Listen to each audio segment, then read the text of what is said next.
Orang-orang Israel telah bersumpah di Mispa demikian. Seorang pun dari kita takkan memberikan anaknya perempuan kepada seorang Benyamin menjadi istrinya. Ketika bangsa itu datang ke Betel dan tinggal di situ di hadapan Allah sampai petang, maka mereka pun menyaringkan suaranya, menangis dengan sangat keras. Katanya, "Mengapa ya Tuhan, Allah Israel, terjadi hal yang begini di antara orang Israel,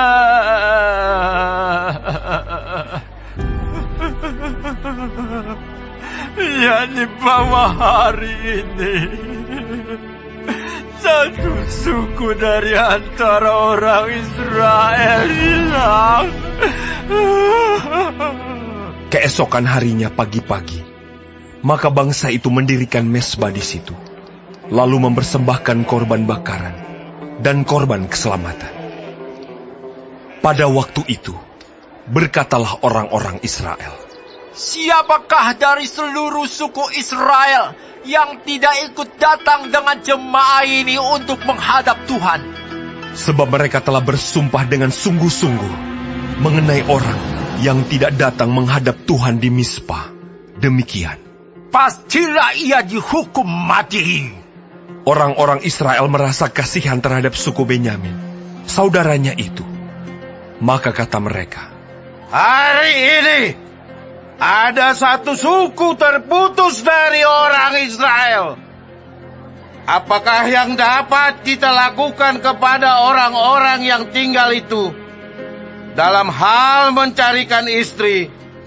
Karena kitalah yang bersumpah demi Tuhan untuk tidak memberikan seorang pun dari anak-anak perempuan kita kepada mereka menjadi istrinya.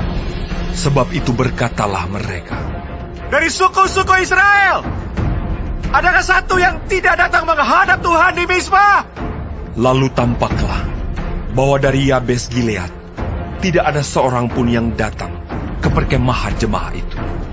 Lalu diperiksa jumlah bangsa itu, dan tampaklah tidak hadir seorang pun dari penduduk Yabes Gilead. Maka perkumpulan itu menyuruh ke situ 12.000 orang dari orang-orang gagah perkasa dengan memerintahkan kepada mereka demikian, Pergilah, pukullah penduduk Yabes Gilead dengan mata pedang, juga perempuan-perempuan dan anak-anak. Tetapi perbuatlah begini, hanya semua laki-laki sajalah dan semua perempuan yang telah pernah tidur dengan laki-laki harus kamu tumpas. Mereka menjumpai di antara penduduk Yabes Gilead 400 orang anak gadis, perawan yang belum pernah tidur dengan orang laki-laki. Lalu gadis-gadis itu dibawa mereka ke perkemahan di Silo, di tanah Kanaan.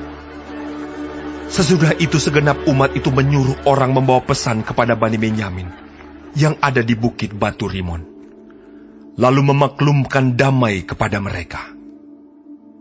Pada waktu itu, kembalilah suku Benyamin, dan kepada mereka diberikan perempuan-perempuan yang telah dibiarkan hidup dari antara perempuan Yabes Gilead, tetapi belum cukup juga jumlahnya bagi mereka.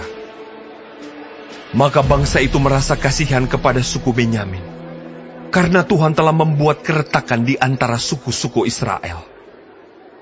Kemudian berkatalah para tua-tua umat itu, Apakah yang dapat kita lakukan kepada yang tinggal ini dalam hal mencarikan istri? Sebab perempuan-perempuan telah punah dari antara suku Benyamin. Lagi kata mereka, Warisan orang-orang yang terluput itu haruslah tetap tinggal pada suku Benyamin, supaya jangan ada suku yang terhapus dari antara orang Israel. Tetapi kita ini tidak dapat memberikan istri kepada mereka dari anak-anak perempuan kita.